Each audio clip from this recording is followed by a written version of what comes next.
evening, Madam Toastmaster of the day, fellow Toastmasters, and guests. Good evening. The topic or title of my discussion tonight is Don't Take It Personal. And I'd like to add a little something to that. Don't take it personal. Why not? The specific purpose for my talk tonight is to try to convince you all to understand how important it is to take control of your personal health and fitness by modifying behaviors and adopting more healthful lifestyles. I think, or I would hope that you would agree with me. In many of our meetings, we have had presentations or discussions surrounding some part of our health.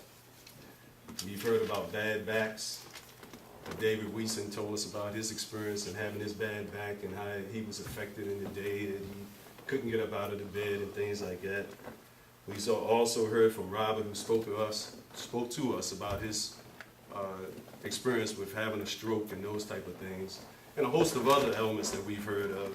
Some that's been struggling with our own mental problems or emotional ailments or whatever, then also to these things that have been physical ailments that we've also experienced as well.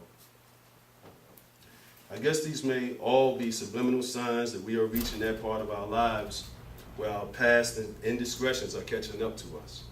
We have all reached a part of our life where we decided to live, or we've made it past those points where we've run our lives in reckless abandon, just running along, doing all kinds of things, not really willy-nilly, as you will, going about life. But now we have decided that we reached a point in our lives now where some of those things that we've done in our past are probably catching up to us. We have often pushed the limits, burned the candles at both ends, and now we realize that we are mere mortals. Some of us, and I can include myself in that, some of us have burned the candles at both ends and sometimes in the middle. Sometimes we just burn the candle cold out. To even Monica Forrest Gump, life is not a box of chocolates when it comes to us being active participants in our health care. And saying that his mother told him that life is a box of chocolates, you would never know what you would get inside any time that you opened up.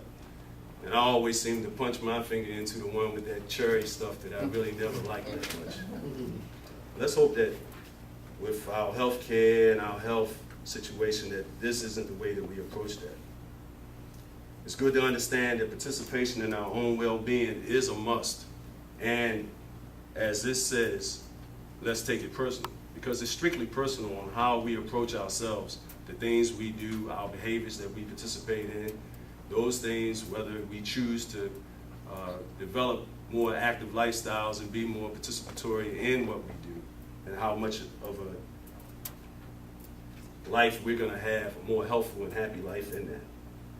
Now, I don't want you to get me wrong as we go through a host of the variables, including genetics and heredity, age and race, which may make some of us more susceptible to acquire certain diseases or illnesses, arthritis, cancers, diabetes, epilepsy, to name a few. These are mainly chronic diseases that do not just disappear, and often are not prevented by vaccines or cured by medication. They can be life-changing, and most of them are.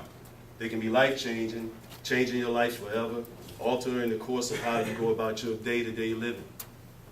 And then many of us may have had some of these experiences as we just spoke about, and we may have known others that we had worked along with, lived beside, or have in our families that may have had these experiences as well. There are some illnesses that may be a result of our lifestyles and behaviors. The CDC reports that nearly 40% of deaths in America can be attributed to smoking, physical inactivity, poor diet, or alcohol abuse. The health damaging behaviors practiced by many people every day for much of their lives. So if you're participating in smoking or physical inactivity, which leads to obesity and other illnesses, poor diet or alcohol misuse, these can affect us. We are inundated with the daily news surrounding our health and health care, from President Obama's attempt to push for the health care reform, vaccines for the H1N1, to a promising vaccine that hopes to one day cure AIDS. Let's be real with ourselves. Healthcare and the lack of thereof is a significant differentiating factor in many socio-economic platforms. Quite frankly, if everyone exuded the picture of health, the insurance companies would not make any money. They would be left to hope for you to have a more sedentary life, poor diet habits, illicit use of alcohol and drugs to help them regain their financial stability. These folks are things that play an active role in deciding of making changes in our habits and behaviors. So when they tell us not to take it personal, we must remove our heads from the sand and ask one simple question. You are talking about how we live our lives, aren't you? While our journeys in life may be quite different from one common thread, there's one common thread that I think most of us can agree on, is that our health allows us to fulfill the paths we take in life and what we are most remembered for. How we choose to travel through the journey of life is really up to us. Your journey is yours and my journey is mine. It's strictly personal. The good news is that there are ways to increase the chances that we may have a happier, healthier life. I say this because it has been studied and proven that these two things are related: happiness and health.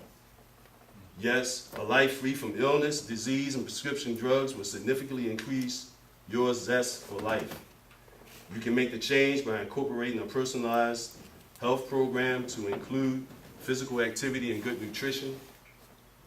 You can use less salt, less alcohol, less tobacco, less caffeine, less drugs or no drugs, legal or other, whatever. But in conclusion, while we may not always see what we do today and how it may affect our tomorrow, it is very important to recognize that we are empowered by participation in our own health care. By enacting a few simple changes, we may be able to extend our life expectancy. I leave with you a quote from Henry James in which to guide you. Be not afraid of life. Believe that life is worth living, and your belief will help shape the fact. Madam Toastmaster.